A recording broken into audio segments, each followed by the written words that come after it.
I think it's time to get started. So let me welcome you all to this session. I'm Cliff Lynch, the director of CNI, and you've reached one of the project briefing sessions in the Coalition's Spring 2020 member meeting, which is running virtually through the end of May.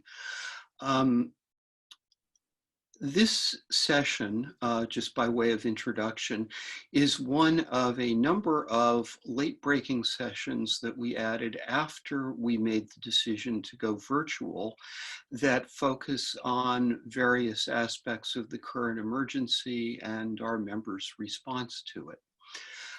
Today, we're going to hear a presentation from Scott Walter, which describes how a smallish liberal arts institution with very little experience in the online instructional delivery world did a very, very rapid pivot to online instructional delivery.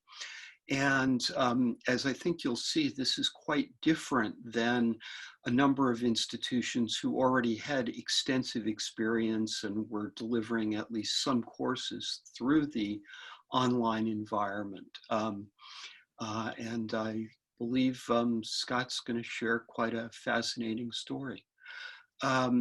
At the end of his presentation, Diane Goldenberg-Hart of CNI will materialize and moderate questions. There's a Q&A tool at the bottom of your screen, and please feel free to use that to enter questions at any time during the presentation as they occur to you. We'll take all the questions at the end, but certainly as you think of things, feel free to put them in. And with that, I just thank you all for joining us. I thank Scott for sharing his experiences and insights with us. And over to you, Scott. Thank you, Cliff. I'm going to go ahead and share the screen. And then after I put the presentation up, I'm going to close out my video so that we can keep attention on the presentation.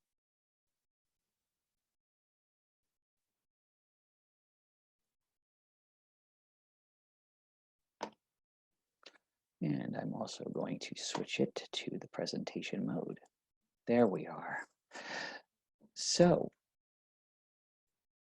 first off, I'd like to begin with my hope that you and your colleagues are all well, and my thanks to CNI for this opportunity to present at its virtual conference. My talk today, as Cliff noted, is about the coronavirus-driven pivot to online. But it's a topic especially appropriate at a conference that has made that same sharp turn. Let me continue with a quick caveat.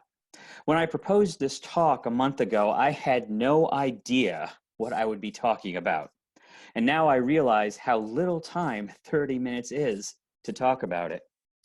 More than any presentation I have ever given, this talk is happening in the middle of events, situations, and plans that change every day. Yesterday, on Twitter, CNI promised that I would provide, quote, a strategy to support continued innovation post-crisis. I wish that I had that crystal ball, but I don't. I hope you'll forgive me for what is inevitably a brief talk about a work in progress, and that we may share strategies for innovation during our Q&A. For many of us, I expect the metaphor that has come to mind most often over the past 2 months has less to do with strategy and more to do with building the plane while in midair. Today, I'll talk about most of the frame, some of the essential systems, but there are definitely some parts of the cabin that are still open to the elements. And as a final part of this introduction, let me note that my campus is still in the scenario planning phase for fall. We aren't looking at 15, but we are looking at several, running the gamut from fully on campus to fully online to different variations of somewhere in the middle. Given this, our planning for library services, IT services, and more must be flexible and prepared to shift as fall plans firm up. Our response to the virus has been shaped, as one reporter said, by the fact that it attacks our campuses at one of the places where they have been strongest, that is, in the establishment and strengthening of community. And while this has been felt in colleges and universities of all types, I'll share some thoughts today on why this impact may be felt most keenly on the campuses of small liberal arts colleges, where, as Botstein reminds us, we have shaped the academic experience around the virtue of real contact with people. And I'm not the only one to suggest that the universal impact the virus has had on the traditional academic experience may be felt most keenly on small residential campuses, or that, even in recovery, these campuses, already strained by changing demographics and budgetary pressures, may soon face an existential challenge to their continued existence. For context, let's begin with a brief definition of liberal education, which is closely associated with, though not synonymous with, small liberal arts colleges like mine. This definition from the AAC&U is closest to the one that I grew up with: liberal education as an approach to learning that empowers individuals and prepares them to think critically and to learn throughout their lives. The AAC&U continues by describing liberal education as that best suited to a democracy in which empowered citizens are disposed not only to critical thinking, but to civic engagement in support of a more just and inclusive society. Finally, on a more practical note, an education distinguished by certain high-impact educational practices conducive to providing the knowledge and shaping the habits of mind that help to ensure those learning outcomes. I've highlighted some of the ways that those educational practices, aligned with the conduct of a liberal education, depend on community, engagement with peers, and opportunities for mentoring, or, as Botstein put it, real contact with people. Many of these building blocks of a liberal education are the ones most difficult to keep in place in our current environment. Each of these features of the distinctive mission, character, and pedagogical approaches associated with liberal education is clearly seen at Illinois Wesleyan University, a small liberal arts college in central Illinois. I've provided the fast facts here, but you can see that we are small, highly residential, normally, and very successful when it comes to measures of student success, such as first-year retention, student participation in high-impact educational practices, and graduation rate. You can also see that we feature personal attention and access to mentoring opportunities in our description of our educational offer. So much so, in fact, that the creation of an even more enriched campus environment was a goal of our last president's strategic plan, looking to capitalize not only on the in-class experience our students have, but on a similar approach to learning in the co-curriculum, in non-classroom spaces, including the library, and through the synergy provided by connections between campus and community-centered programs. The pivot to online challenged each of these aspects of what we've promoted for years as some of the most important reasons to choose IWU, whether as a student or as a faculty member. And as Gannon reminds us, we had to make this change without a blueprint, without a roadmap. Choose your metaphor. For me, I'm thinking without a net. Hicks provides a good description of why this pivot may have been especially challenging in liberal arts colleges, as it may require faculty and students to embrace, with little preparation or discussion, modes of teaching and learning that they may have made a conscious choice to avoid. Moreover, they may be doing this work in an organization in which broad adoption of, or even broad discussion of, best practices in online learning may not have been a part of the faculty culture. Thus, any efforts to pivot to online may have found a relatively small number of faculty already engaged in this work, or even familiar with some of the tools available to them to teach remotely. This was the case at Illinois Wesleyan. For the remainder of our time today, I'll be discussing how we made the pivot and are planning for the future across 3 areas: the library, information technology services, and faculty development. You can see links here to a number of the sites I'll draw from today, and I'll add others. Please let me know if you'd like any of them dropped into the chat.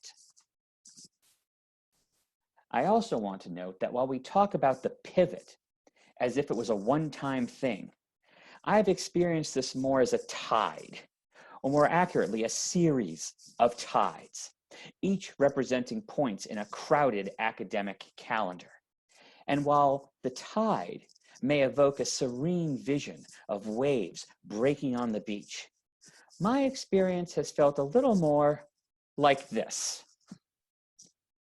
And as my title suggests, my experience has also felt like one of starting almost from scratch, as we were required to address the full range of pivot issues within the context of a traditional residential liberal arts environment. But even almost isn't really fair, because we had a strong foundation in place on which we could build while supporting the pivot to online learning. Of these, I'd like to note the history of faculty engagement with and instructional collaboration with the library, as well as changes in the use of library space that ensured that key partner programs were already here when the virus came. Also, the library and campus IT had a long history of working together successfully, and this had resulted in the establishment of a number of new media spaces in the library over the past year, including a one-button studio, podcast studio, and film production studio. These are the more typical focus for a CNI talk, and they were critical resources for campus as the crisis evolved. Finally, while online teaching and learning had not been a recent focus, we had a strong model of instructional mentoring and collegial approaches to faculty development essential to our ability to meet the surge in demand for help with a very small IT staff. And for me, it may be helpful to note that circumstances had placed me in the middle of all of this as university librarian, co-interim CTO with responsibility for online learning and technology training, and point person for our Center for Engaged Learning initiative, which includes a faculty development component. Given the audience today, I won't go into great detail about the challenges we faced in making the pivot to online in the library. These have been well documented in emerging work such as the COVID-19 survey that Hinchliffe and Wolf-Eisenberg put in the field in March, and on which they have already presented for this conference. I will say that this survey was incredibly valuable in terms of benchmarking our swiftly changing response to the virus at the Ames Library, and to my ability to advocate with campus leadership for a speedy progression through plans that resulted in our moving to an online-only model of library service ahead of other campuses. To get a sense of how volatile the planning environment was in March, I am reminded of the fact that I had to update my responses to this survey at least 3 times in 1 week. Key factors influencing our plan included the rapid evolution of the statewide plan advanced by our governor, especially his early closure of the schools, the tradition of face-to-face services in the library and IT, and the opportunities that we had for campus engagement. Some of the major areas of focus for our work over the past 2 months have been on the access, acquisition, or creation of digital content that faculty needed for courses, as well as a renewal of earlier discussions about open access content. While drop-in research consultations dropped off almost completely, We continued to see requests for scheduled consultations with specific courses that mirrored the way our librarians had worked with those classes in the past. We also found ourselves consulting on a wider range of copyright, fair use, and digital inclusion issues as edge cases became mainstream. And like many libraries, we began to document our experience with the virus as part of university archives. In IT, our focus was on ensuring access to necessary technology for teaching and learning, media content creation, and help desk services, which expanded into heavy use of drop-in opportunities using Google Meet and Zoom, as well as scheduled assistance with issues from course setup to assignment construction to creation of grade books. The pivot meant a stress test for our LMS and video conferencing solutions and exposed significant gaps in areas such as availability of home technology for faculty, remote access to licensed software, and software needed to support certain types of courses, including lab courses and performance-based courses. Finally, it exposed the need for a much more coordinated and sustainable approach in the future to IT training, both for students and faculty. This provides an overview of the support we put in place for training during the pivot and on which we must build over the summer. This picture suggests something about the planning environment at the start of this. This was the Monday of the extended spring break we had been given to provide workshops to faculty to help get their courses online. And we had more than 20 faculty waiting at the door for the first workshop. 10 minutes before that workshop was to begin, there was a campus-wide blackout. Our staff pulled power from an uninterruptible source and projected from a laptop in the middle of a reading area. We continued this guerrilla technology training until the power came back and had faculty in the building until we closed. Sadly, rather than a week of workshops, we had only this one day as the university closed the library to the public the following morning. One of the distinctive areas of our academic program greatly affected by the pivot to online was experiential education, including study abroad, internships, undergraduate research, and community engagement. The impact on study abroad was obvious and total. Let's set that discussion aside. While some undergraduate research projects were able to continue, others were left incomplete or greatly modified, especially if completion required access to a lab or a performance venue. Our annual undergraduate research conference was canceled, but the abstracts for the projects accepted to the conference are available in our institutional repository. Finally, while many community engagement projects were completed before we suspended on-campus programs, others were not, including those being pursued for credit as part of the Action Research Seminar.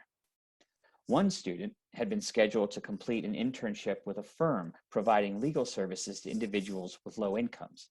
Instead, she completed an interview with an attorney via Zoom and shared the responses through one of our community partners.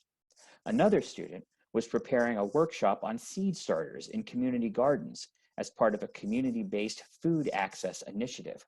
Instead, she created a how-to video on seed starting and connected it to the Victory Garden movement that has grown up as part of local responses to food access issues during the lockdown. We have also worked with our student affairs colleagues as they have addressed numerous issues on access to technology, services for students continuing to reside on campus, and opportunities for student employment, including in the library and IT. One area where student affairs has had to pivot is in student engagement and involvement, an issue of particular concern on our campus because of that core commitment to campus community. Here you see the Campus Activities Board running a virtual trivia game, and there have been other campus traditions that have migrated to the online environment, including late night breakfast with the president for Spring Reading Day. We have conducted 2 surveys to date of student satisfaction with remote instruction, as well as remote access to core student services, including academic advising. Here, you can see the results of student satisfaction with the advising process for fall, student satisfaction with remote instruction was more mixed, but it was generally positive and helped us to identify key topics for faculty engagement and development in advance of the fall. One of those areas for further work is to direct faculty to digital resources available to them through the library. Scott, Yeah. excuse me, I'm sorry to interrupt, but we seem to have lost your slides. Oh, Could you try sharing them again? I will. Hold on.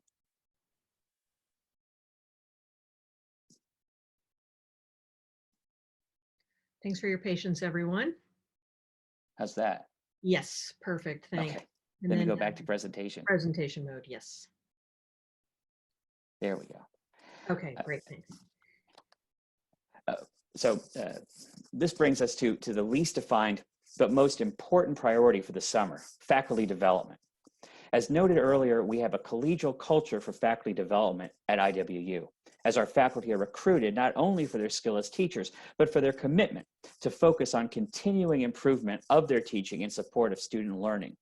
We are fundamentally a student and teaching-centered university, and one that has supported substantial collaborative approaches to faculty development in the past, including grant-funded initiatives around information literacy instruction in the disciplines and interdisciplinary team teaching. This aspect of our culture was critical to our surviving the pivot to online because we were able to count on faculty colleagues who have been teaching online to join librarians and IT staff in consulting with faculty new to online teaching as they made the pivot. Among these were faculty mentors in English, music, biology, and other departments. For us, with a small library staff, a small IT staff, and no dedicated staff in a teaching center or instructional design office, the expertise of our most innovative faculty colleagues and their willingness to share that expertise widely, even while having to make rapid adjustments to their own courses, reflected the culture of the liberal arts college at its best. Having spent some time describing where we are, I'd like to close by bringing out that crystal ball and sharing some of our thoughts about where we're going. In full knowledge of the fact that our students and families will expect a more robust, better coordinated approach to delivery of these services during the fall, if we are going to successfully retain them at our university. On the library side, we're working aggressively to review our collection plans and align what we expect to be a smaller budget with the need to enhance and expand access to digital content. We're looking at how we will support some of the common intellectual experiences on campus, including the first year experience. Finally, we're reviewing both our plans for library assessment and the library's contribution to campus assessment of the remote academic experience. And we're doing it within the broader context of similar discussions going on among members of our state consortium. On the IT side, we're focused on strengthening the infrastructure for online learning, including a census of current teaching spaces, surveying faculty about the spring experience and the specific needs for planned fall courses, and realigning our routine approaches to IT planning and budgeting to focus on the online learning environment in the coming year. This is an enormous endeavor and one complicated by the fact that the supply chain for hardware, software, and expertise is currently stretched to its limits. Finally, on the faculty development side, we're working with governance and other existing structures to determine how we can align existing opportunities to focus on these issues. These are some of the issues we're building into our contingency planning for a phased reopening of the library, both as a workplace and as a facility open or partially open to the public. Much of what we do will depend on the campus contingencies plan and our governor's phased approach to reopening Illinois over the next several months. We're looking at workshop programs, combining synchronous and asynchronous components that can serve as a foundation in preparation for online teaching and learning. We are drawing these from existing examples, many developed over the past few weeks, as well as specific areas of concern raised by our faculty or by students responding to our surveys of their satisfaction with the remote instruction experience. One area that we recognize as especially important given our strong culture of face-to-face teaching and personal interaction is support for hybrid approaches that recognize the necessary blend of synchronous and asynchronous learning especially in an environment where all of our students' courses may be delivered through online learning platforms. This is a short list of some of the issues where we are currently engaging with colleagues in academic affairs, student affairs, admissions, and elsewhere to see where we will go now that we have made the pivot. And I should note that we hope that at least some of this work will be an opportunity for external funding, for example, through the NEH CARES program. Here are some of the major resources I have consulted in each of the areas I've discussed today as these plans have evolved. This is me. If you would like to talk further or ask a question that we don't cover today during Q&A. And with that, I will thank you for your time, open the floor and the chat box for questions, and stop my screen share. Thank you, Scott, for that very rich presentation. Thank you.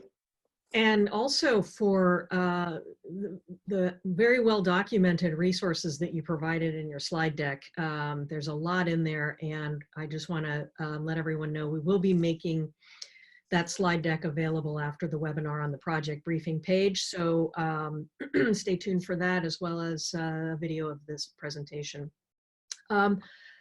As Scott mentioned, we have now opened the floor for questions. So please go ahead and type your questions into the Q&A box, and Scott will answer them live. And we have our first question from Roger Schoenfeld, who comments, "Very impressive pivot. Thanks so much for the real-time update. I'm almost afraid to ask a question about the future, but is it too soon to wonder how, if at all, the residential liberal arts college might change longer term in the sense of mission, identity, and pedagogy as a result of what has happened during this experience?" A big question. Yeah, and we certainly don't have time to go through it. I think that where we're really focusing right now is on thinking about those core aspects of our identity, both in terms of the focus on personal attention and mentoring and collegiality, but also on that real connection between the campus and the community, because so much of our work is really rooted not just in bringing people to a campus, but to a community that they're able to contribute to. And I know that we're going to be looking at a number of ways to virtualize some of our academic programs, our co-curricular programs, these experiential education programs. And we've seen some examples of how we can do that. But that notion of the close community and the interaction between faculty and students, but also that opportunity to really grow and contribute to the local community in which the campus is currently situated, that I think is something that is a longer term discussion.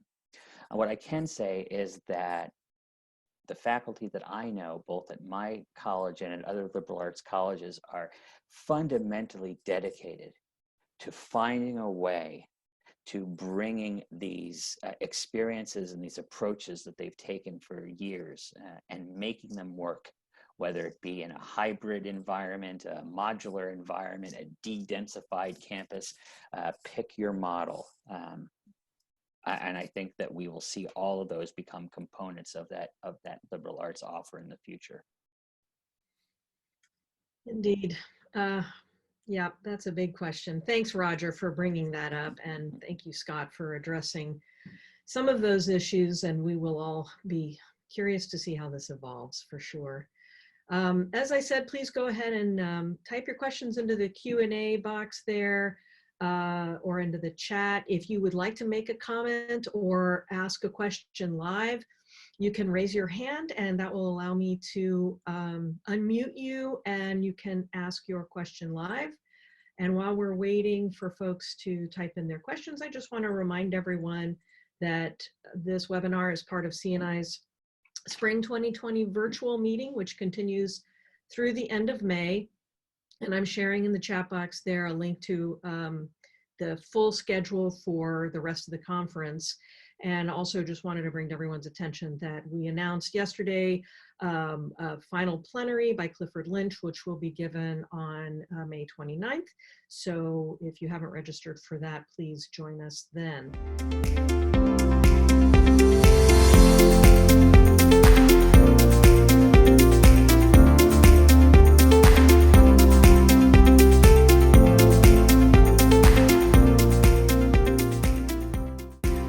Again, with a final thanks to Scott for coming and sharing these experiences with us at CNI.